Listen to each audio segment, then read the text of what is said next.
మాటలైతే నువ్వు జాగ్రత్తగా విను. నీ జీవితంలో నువ్వు ఎంతకాలమైతే అజ్ఞానానికి చోటిస్తావో, ఎంతకాలమైతే అజ్ఞానంగా నడుచుకుంటావో, నీలో జ్ఞానం పనిచేయదు.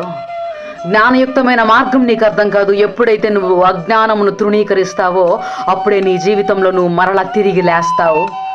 అప్పుడు మాత్రమే నీ జీవితంలో నూతన ప్రత్యక్షతను నువ్వు పొందుకుంటావు.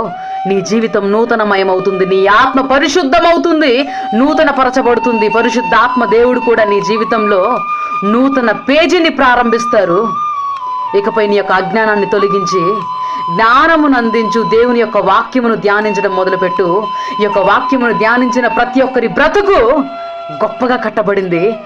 ఇకపై ఈ రోజు నుంచి నువ్వు ఈ వాక్యం ఎందుకు ధ్యానించకూడదు? ఈ వాక్యంలో ఉన్న లోతైన సత్యములను ఎందుకు గ్రహించకూడదు? దయచేసి తిరిగిరా. ప్రభు కోసం రోషంగా నిలబడే క్రమంలో ఆయన కొరకు గొప్ప